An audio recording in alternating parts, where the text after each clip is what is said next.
ইরানের আকাশ এখন আমাদের নিয়ন্ত্রণে, দম্ভ করে এমন কথা বলেছিলেন মার্কিন প্রেসিডেন্ট ডোনাল্ড ট্রাম্প।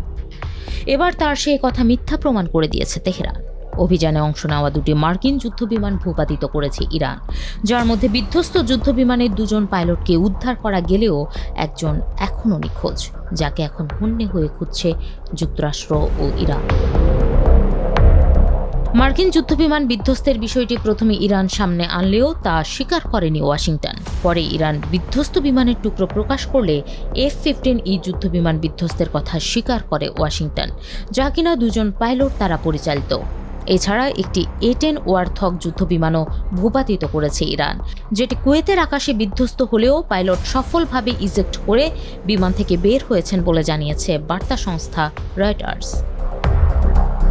এদিকে ইরানে বিধ্বস্ত বিমানটির নিখোঁজ দুই পাইলটকে খুঁজতে দুটি মার্কিন ব্ল্যাক হক হেলিকপ্টার ইরানের তল্লাশি অভিযান চালিয়েছে।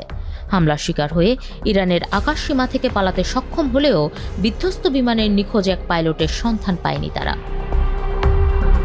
ইরানের রেভলিউশনারি গার্ড জানিয়েছে, দক্ষিণ পশ্চিম ইরানে ওই মার্কিন পাইলটের সন্ধান করা হচ্ছে।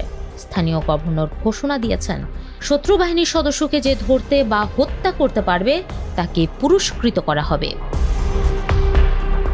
মার্কিন যুদ্ধবিমান বিধ্বস্তের এই ঘটনায় উল্লাস প্রকাশ করেছেন এক মাসের বেশি সময় ধরে যুক্তরাষ্ট্রের আগ্রাসনের শিকার ইরানিরা। স্থানীয়রা নিখোঁজ পাইলটের খোঁজে নেমেছেন। এ নিয়ে মার্কিনীদের নিয়ে ব্যঙ্গ করতে ছাড়েননি ইরান পার্লামেন্টের স্পিকার মোহাম্মদ বাগির গালিবাফ। তিনি বলেন, ইরানের শাসন পরিবর্তনের লক্ষ্যে যুদ্ধ করতে এসে যুক্তরাষ্ট্র ও ইসরায়েলকে এখন পাইলট খুঁজতে হচ্ছে। ইরানে একজন মার্কিন সেনা জীবিত অবস্থায় পালিয়ে বেড়াচ্ছে।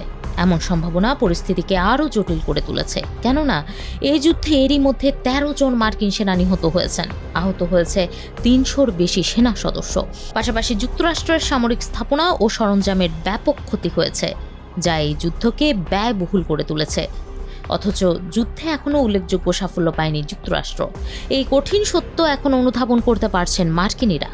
যুদ্ধের শুরুতে ট্রাম্পের নীতির প্রতি মার্কিনীদের সমর্থন থাকলেও সেটা এখন আশঙ্কাজনক হারে কমছে, কেননা যুদ্ধের প্রভাব পড়ছে জনজীবনে। এরই মধ্যে বেড়েছে তেল ও গ্যাসের দাম।